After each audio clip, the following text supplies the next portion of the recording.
All right, now that we're oriented a little bit to our studio, let's do some calculations. And we'll look at some basic arithmetic, and then in the console, we'll do that in the console, and then we'll do it from the script so you can see how those two interact. All right, so first we're looking here in the console, and at the prompt, you can type any calculation you want to do. So let's start with a simple one, 1 plus 1. When you hit enter, it will report out the results. So 1 plus 1, that's line 1 of code. Response 1 here is, or output 1 here is the number 2. Do something a little more complicated. Let's do 1 plus 2 times 3 divided by 4. And so we've got multiple little pieces of arithmetic in there, and we'll hit enter again, and it produces the result 2.5. So again, the 1 in square brackets just refers to that's line 1 of output. If you had multiple lines of commands, it will separate out the output. This is output 1, this is output 2, and so on. All right, so that's basic arithmetic. In the console, you can use it just like a calculator. For your information, it does use it does know that pi has a value of 3.1415 whatever, and so you can use the name pi to calculate. And so when I run pi caret means raised to the power of squared, it will do pi squared. It doesn't know any other constants, but you can program that in as variables, which is something we'll talk about later. It does know pi, however. All right, so that's in the console. In the console, you can do calculations. You can also do them from the script above. So I could do the same things here from the script above. I've actually already saved this, and so let me, I've already written these calculations out, and so let me open them up by going into my project folder and my R intro folder. So this is the calculator script.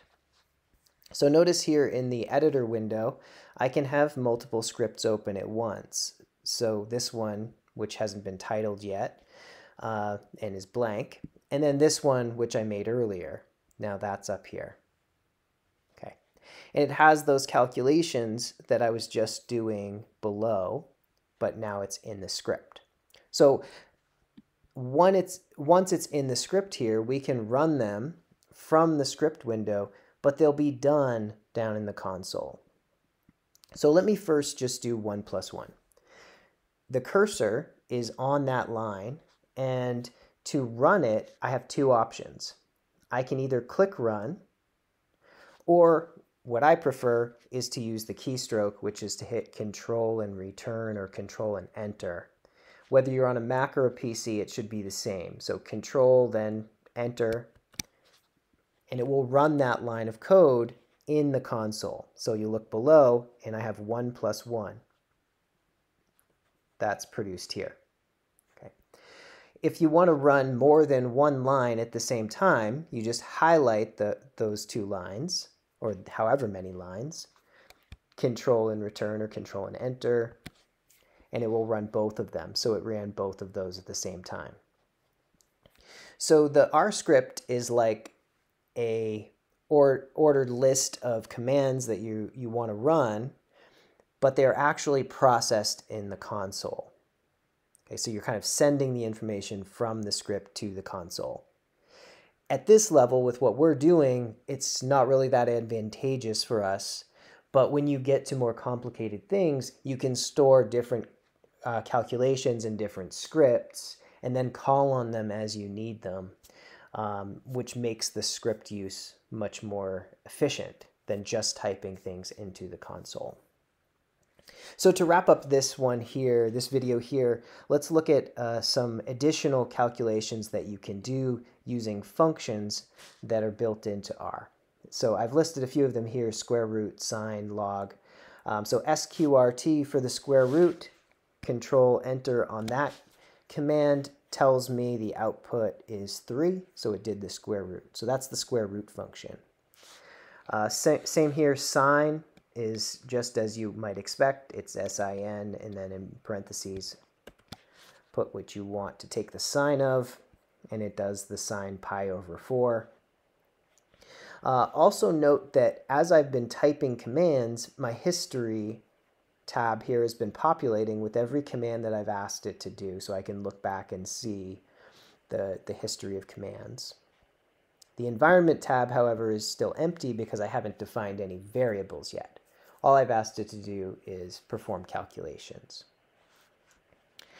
Okay, and then I have a log here. Let's do log of 10 and see what it outputs. Okay, so it says the log of 10 is 2.3. Now, if you're familiar with logs, you're probably a little curious at that answer because we're used to using log to mean the log base 10 by default. However, R uses log to mean the natural log. And so what it did when I asked it to do log of 10 was it took the natural log of 10.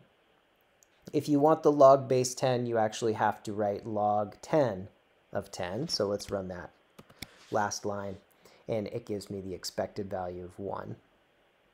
Okay, so we've seen calculations in the console, and then from a script run to the console, essentially. And we've seen some different functions that are available. There's lots more. Most of the familiar ones, like the ones that would be buttons on your calculator, are just what you think they would be. But it's easy enough to look up the functions that you need. All right, so in the next video, we'll get to a little more with calculation, but integrating the idea of variables, assigning values to different variables.